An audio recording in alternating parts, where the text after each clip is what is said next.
मोहम्मद शेख को शाही लिबास पहनाता है, सर पर साफा रखता है।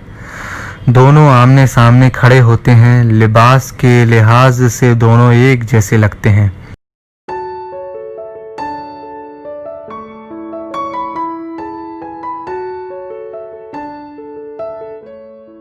मस्जिद के सामने का सहन।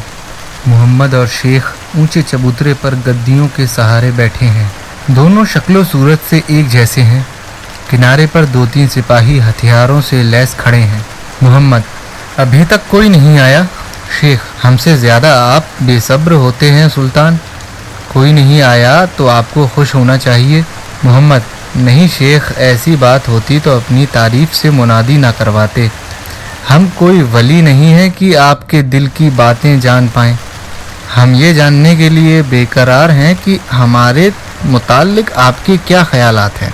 शेख: मुमकिन है कि मेरी तल्ख बातें सुनने पर आपकी ये बेकरारी सर्द पड़ जाए, क्योंकि मैं ऐसा शख्स नहीं हूँ कि आपकी मौजूदगी से खौफजदा होकर शीरीं ज़बां बन जाऊँ।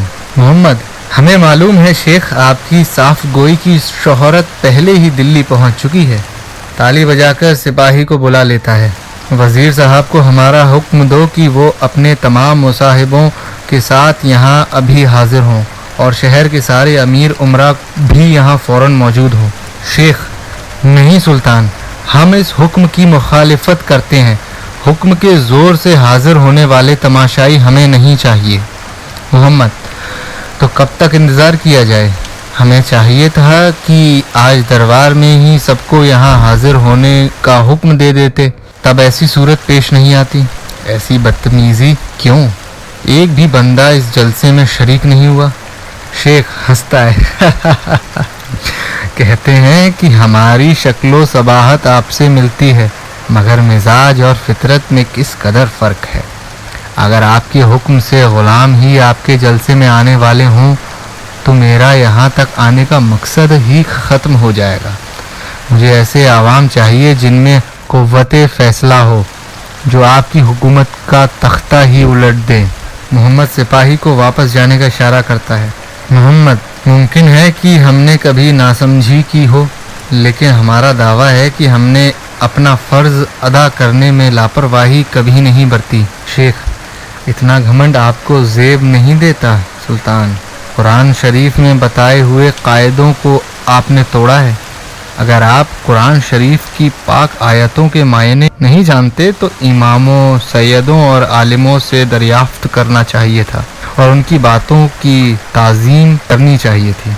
लेकिन आपने गैर जानिबदारी और इंसाफ पसंदी की आड़ में न जाने कितने इमामों, सैयदों और आलिमों को मौत के घाट उतार दिया है। मोहम्मद: मगर मज़हब का दायरा छोड़कर उन दोनों ने सियासत में दखल देने की जुर्रत की थी। मज़हब को मेरी सियासत से क्या वास्ता। मुअज़्ज़म, जब कभी मायूसी की कैफियत मेरे वजूद पर हावी हो जाती है तब दीन की रोशनी ही मुझे तस्कीन दे पाती है। अपनी ज़िंदगी में मैं बिल्कुल अकेला हूँ मोहतरम। यहाँ ईमान ही मेरा रहनुमा है, लेकिन मेरी सल्तनत महज मेरी नहीं, रियाया की भी है। हाँ, वहाँ गंदगी ज़रूर है, मगर जब इंसान की पैदा की हुई गंदगी को साफ़ करना है तो अल्लाह का नाम लेकर क्यों चीखूं। शेख: क्योंकि वही कारसाज है। अल्लाह का पाक कलाम ही दुनिया की ग़िलाज़त को साफ़ करने में मददगार साबित हुआ है। आवाज़ में नरमी लाते हुए: सुल्तान, 700 साल से अहले अरब तबलीग़े इस्लाम में मसरूफ़ रहे हैं। अब वो कौम थम चुकी है, लेकिन तारीख़ इस्लाम की जो बुनियाद उसने रखी है उसी से अब हमें सुनहरा दौर लाने की कोशिश करनी है, और इसे अंजाम देने के लिए एक आली कद्र शख्स की ज़रूरत है। खुदा का करम है कि उसने आपको तमाम हुनर बख्शे हैं। रोशन दिमागी, क़ुव्वत बाजू, शाही इक़्तिदार जैसी आला तरीन खूबियों से आप माला माल हैं। क्या खुदा की इन इनायतों का आप सिला नहीं देंगे? मोहम्मद: घुटनों के बल रेंग कर फासला तय नहीं किया जाता शेख साहिब। घुटनों के बजाय मैं पंजों पर चलना चाहता हूँ। शेख: इतना गरूर अच्छा नहीं सुल्तान। آپ کا یہ سوچنا غلط ہے سلطان کہ آپ کو اللہ کے پیغام کے علاوہ بھی علم حاصل ہوا ہے۔ ایسی نادانی سے باز آئیے، آپ انسانیت کی حد پار کر کے خدا بننے کی کوشش میں ہیں۔ محمد: وہ کافر ہو جو خدا بننے کی کوشش میں ہو، میں پروردگار کا ناچیز غلام ہوں۔ شیخ: غلاموں نے بھی اکثر آقا بننے کی جرت کی ہے سلطان۔ محمد: آپ کا طنز میں سمجھتا ہوں معظم، میرے دادا غلام تھے، میرے والد سلطان ہو گئے، مگر یہ سیاست کا کھیل ہے شیخ صاحب۔ شیخ: مذہبی اور سیاسی وجودوں کو مختلف مان کر آپ بذات خود ایک کشمکش کو دعوت دے رہے ہیں سلطان۔ اگر کشمکش بڑھ گئی تو ان میں سے ایک کو یقیناً ختم ہونا پڑے گا۔ محمد بڑی ونمرتا کے ساتھ: مگر اس بڑھتی ہوئی کشمکش کو کیسے سمجھ سکوں شیخ؟ مجھے یاد ہے جب میں یونان اور چین کے فلسفیوں کی دانائی پر دن رات غور کیا کرتا تھا، زہر پی کر آب حیات عطا کرنے والے سقراط، اعلیٰ شاعری کرنے والے افلاطون کو جب یاد کیا کرتا تھا تو مجھے ایک انجانی مسرت کا احساس ہوا کرتا تھا، اس دنیا کو بھول جاتا تھا۔ اب اس کھوئی ہوئی خوشی کو یاد کرتا ہوں تو پھر نادان بچپن میں لوٹنے کو جی چاہتا ہے۔ شاید اب میں دولت علم سے آہستہ آہستہ محروم ہوتا جاؤں گا اور جو میرے بھیتر جذب ہو چکا ہے اس کی بدولت اپنے ضمیر کا گلا بھی گھونٹتا جاؤں گا۔ موجودہ کشمکش میں اب مجھے کوئی نجات نہیں دلا سکتا، مگر اس کشمکش سے اپنی سلطنت کو ضرور بچا سکتا ہوں، اس لیے مجھے اپنے آپ کا ہی پورا بھروسہ کرنا ہوگا۔ شیخ محمد کی ان باتوں سے پر اثر ہو کر پھر ذرا رک کر: واقعی آپ کی دانش مندی بے نظیر ہے سلطان، آپ شاید اتنی بڑی ذمہ داری کا بوجھ اٹھا لیں، لیکن آپ کے بعد جو تخت نشین ہوگا اس میں یہ صفت کہاں سے آئے گی؟ آپ جیسا ذہین شخص اور کہاں ملے گا؟ کہاں ہیں آپ کے دکھائے ہوئے راستے پر چلنے والے جانشین؟ محمد: کہیں نہیں، اس صحن کی مانند سب سونا ہے۔ شیخ چونک کر چاروں اور دیکھتا ہے۔ معظم، ہم نے سنا تھا کہ آپ کی جوشیلی تقریر سن کر کانپور کے عوام اس قدر برہم ہوئے کہ بغاوت کی مشال لے کر انہی نے ہمارے حاکموں کی قیام گاہوں کو جلا دیا، مگر آج دلی میں مسجد کے اس وسیع صحن میں ایک پرندہ بھی نہیں پھٹکا، ایسا کیوں ہوا؟ شیخ جواب نہیں دے پاتے ہیں۔ شیخ معظم کی تقریر کی جب شاہی منادی کرائی گئی تو اہل دلی کا ماتھا ٹھنکا۔ سیاست کی کرامات، دلی کے لوگوں کو آپ کی صداقت اور ایمانداری کا شبہ ہو گیا کہ آخر جو شخص سرِ عام سلطان کی نکتہ چینی کرے گا اس کے لیے سلطان کی طرف سے کیوں منادی کرائی گئی۔ اس انوکھے طریقے نے سب کو خوف زدہ کر دیا۔ ان کو احساس ہونے لگا کہ ہو نہ ہو یہ تو سلطان کے دشمنوں کو کھوج نکالنے کی محض ایک چال ہے، اور اس چال میں حضرت کی حیثیت بھی ایک مہرے کی ہے۔ شیخ حیران ہو کر: تو کیا پہلے سے آپ اس انجام سے واقف تھے؟ محمد: نہیں، لیکن قیاس تھا، تبھی ہم نے یہ تجربہ کیا۔ شیخ: تجربہ؟ لیکن اب میرا کیا حرش ہوگا؟ اب قیامت تک یہ شک میرے پیچھے لگا رہے گا۔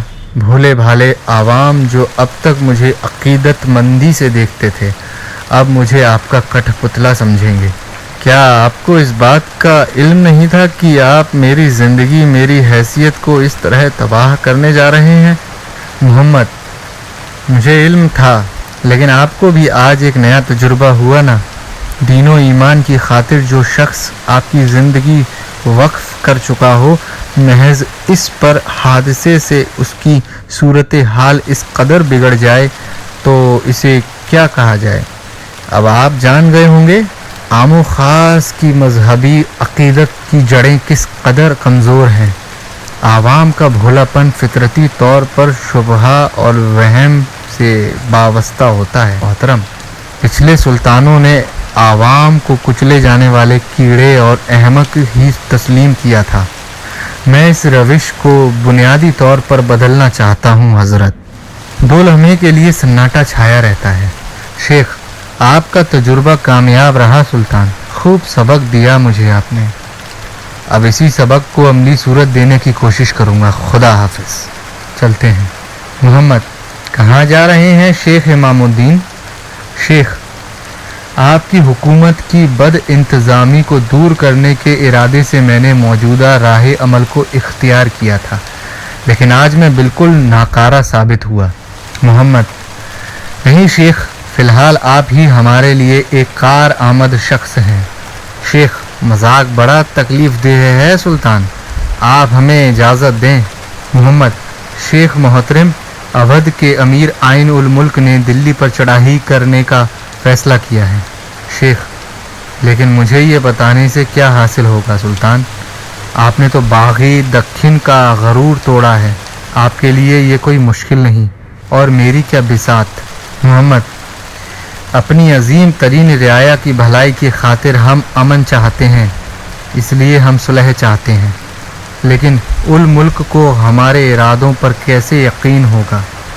अगर हम कासिदों के ज़रिए सुलह का पैगाम भेजेंगे तो उल मुल्क हरगिज़ एतबार नहीं करेगा, लेकिन वो आपकी ताज़ीम करता है, आपकी नेक नियति पर उसे भरोसा है।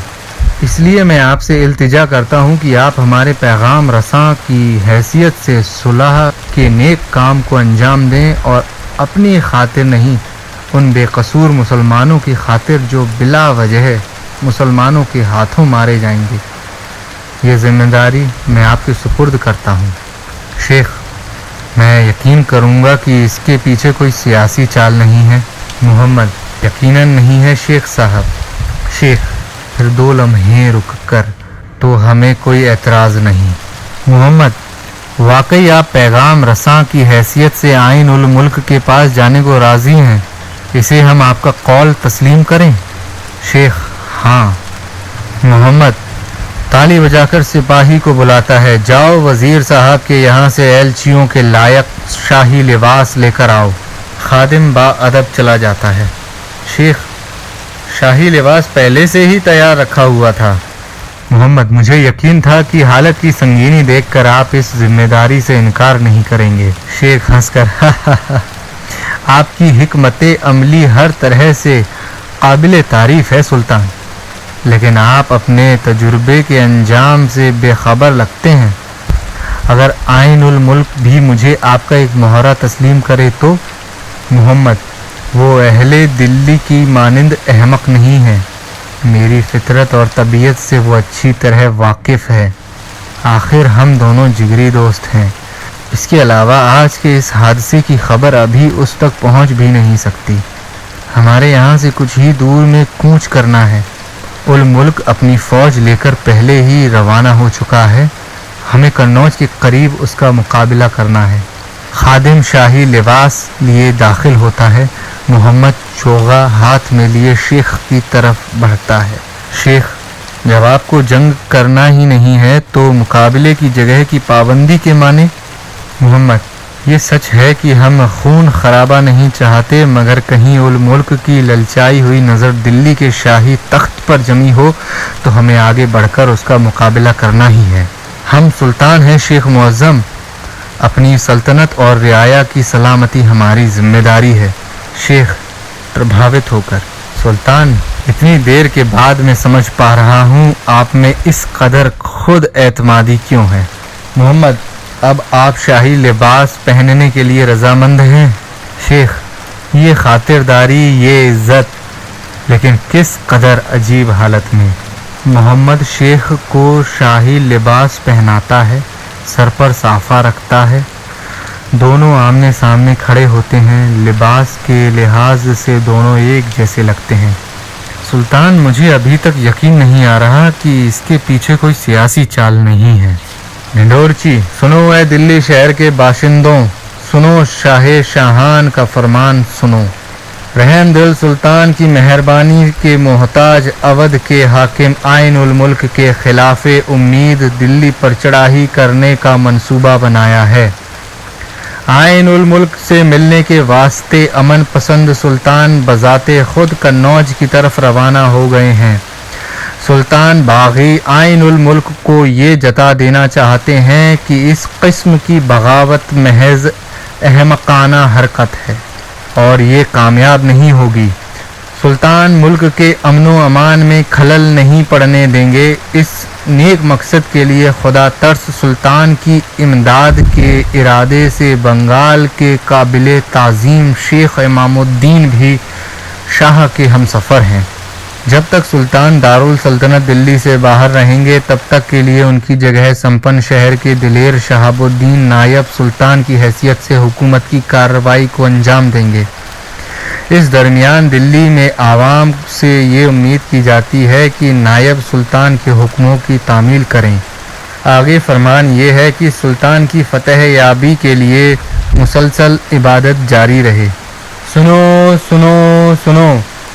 स्टेज पर अंधेरा, फिर थोड़ी देर के बाद सुनो सुनो सुनो। दिल्ली शहर के बाशिंदों सुनो, नायब सुल्तान शहाबुद्दीन का ताज़ा फरमान सुनो। सुल्तान ने बागी आइन उल मुल्क के साथ सुलह करने की जो तदबीरें इख्तियार की थीं सब बेकार साबित हो गईं। नतीजा ये है कि सुल्तान को कन्नौज के मैदान जंग में बागियों का मुकाबला करना पड़ा। बागियों की फौज गाजियों की बनिस्बत कई गुना ज़्यादा थी। फिर भी हौसलामंद सुल्तान और उनके जांबाज सिपाहियों ने बड़ी बहादुरी से लड़ाई की और बागी आइन उल मुल्क की फौज को करारी शिकस्त दी है। एहसान फरामोश आइन उल मुल्क अब हमारे मेहरबान सुल्तान के हाथों गिरफ्तार हो गया है। मौजूदा फतह याबी की खुशी में जो अल्लाह के फजल से इनायत हुई है, बड़ी मस्जिद में आज शाम को बड़े पैमाने पर इबादत की जाएगी। इस इबादत में तमाम अकीदतमंद मुसलमान शरीक हों और अल्लाह ताला के हुजूर में नमाजें शुक्रगुजारी अदा करें।